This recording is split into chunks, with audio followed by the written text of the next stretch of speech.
Welcome to your midweek edition of CNN 10. I'm your host, Carl Azuz. We're traveling all over Asia today, and our first story concerns a food shortage in North Korea.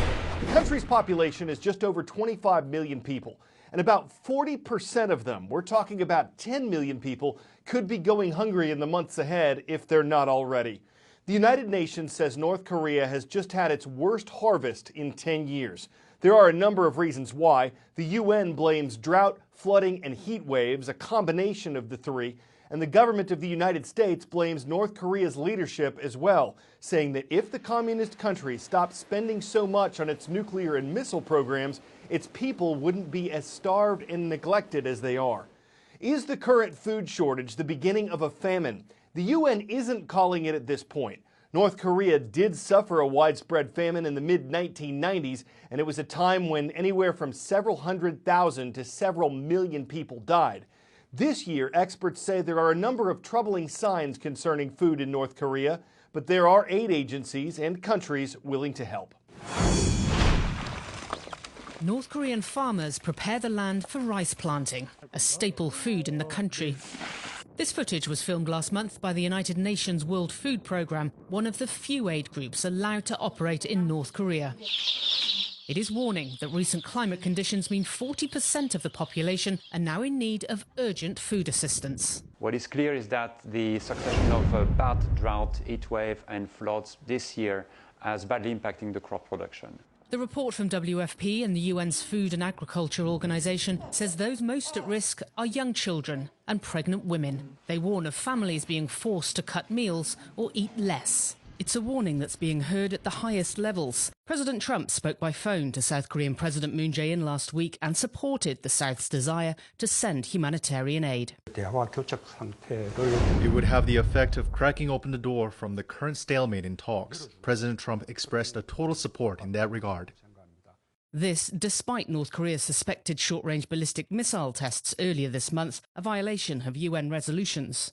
South Korea's Unification Ministry says they are working on a plan to send aid, but no specifics yet. North Koreans are going to start. For some experts, concerns of food insecurity may be valid, but the extent of the crisis is unclear. Something bad is definitely happening. However, they should also keep in mind that food prices at free market, free food prices are stable.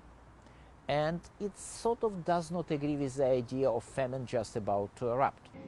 WFP has 11 supported food factories in North Korea and provides nutritional assistance to some 770,000 malnourished women and children. Its report is based on information gathered during the assessment in country last month and in late 2018, but WFP does acknowledge some data is provided by North Korea itself. Experts fear that could be open to manipulation. The US has been sceptical of humanitarian aid for North Korea in the past because they say that Kim Jong-un is perfectly capable of feeding his own people. He just chooses to divert millions of dollars into his nuclear and missile program. But Trump's softening of that stance could signal a return to aid shipments as an incentive for Pyongyang to come back to the negotiating table.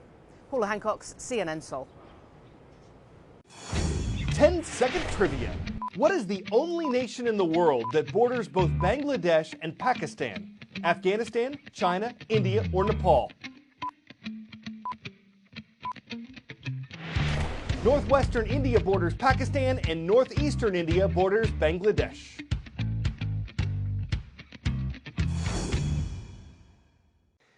The end is in sight for India's marathon election. It began in early April. It lasts more than 5 weeks. It's carried out in several phases across the world's largest democracy, and that's why this is said to be the world's largest democratic exercise. The 7th and final stage of voting begins on Sunday. Results are expected to be announced on May 23rd, and that's when the nation's 1.3 billion people will know whether the incumbent prime minister will remain in power or if India's leadership will change. India is a densely populated country. In land area, it's a little over a third the size of the United States. But India's eligible voters alone number 900 million people. That's almost 3 times the size of the U.S. population. In addition to the challenges posed by an ongoing multi-phase election, there are issues of misinformation in the information age that are causing confusion and violence in the South Asian country. As India votes, a typical village scene in northern Uttar Pradesh state. A post-lunch huddle about who might win. These men are discussing the latest political news. Their main source, messages and posts on Facebook and WhatsApp. WhatsApp use करते हैं. We only use WhatsApp and Facebook. That's the internet for us. And with the election, my phone is flooded with political messages. Almost everyone we've spoken to in this village has a phone, and they're often relying on the messages they see there, the politically themed videos and memes, to decide who gets their vote. It's their main source of news. The electoral battleground, it's in their hands. But the terrain is murky, littered with fake news that can sometimes prove fatal. Authorities here say fake rumors spread on WhatsApp, which is owned by Facebook, triggered mob attacks that claimed more than a dozen lives in 2018. Experts on Indian politics are worried that during the elections, social media could be used to divide communities, or worse, trigger political violence. Facebook, already under scrutiny after the 2016 US presidential election, has set up this election war room in California. Sitting in Silicon Valley, these Facebook staffers are keeping a close eye on posts being seen by hundreds of millions of Indian voters. We're starting to see a wide variety of different tactics that people might be using to interfere with the elections. One of those that we've been investing a lot in our capabilities around is video or audio that might be altered to not be truthful. Indian police are also worried. This is just one of the many special units set up to monitor social media around the clock. And WhatsApp has launched a massive campaign to warn Indians about the threat of fake news.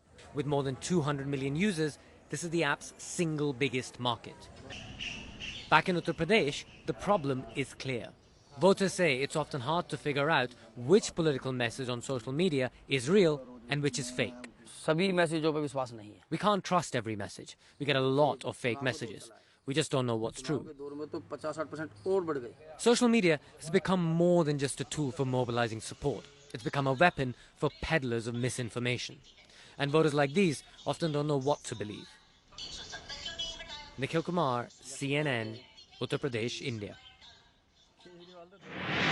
As we approach the 50th anniversary of when astronauts first walked on the moon, U.S. President Donald Trump says he's adding $1.6 billion to NASA's budget, in addition to the $21 billion the agency's already requested. The goal? To get people back to the moon by 2024. If that happens, they could have less surface to stand on, because the moon may be shrinking. Scientists have been studying pictures of the moon's surface from NASA's Lunar Reconnaissance Orbiter, part of a $500 million mission that was launched in 2009. Researchers say they've seen thousands of cliffs scattered across the moon's surface, and that's led them to believe that it's slowly been shrinking over time, like the skin of a grape as it shrinks into a raisin. Scientists say this causes the moon's crust to break and form the cliffs, and that it also causes moonquakes, which aren't called earthquakes because moon. This has made the moon more than 160 feet skinnier, according to scientists, than it was when someone last set foot there in 1972.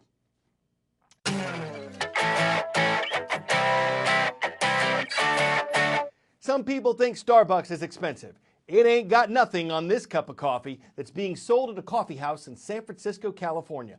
The place got hold of a coffee called Elita Geisha 803, a brew so elusive that only 100 pounds of it were recently sold at auction.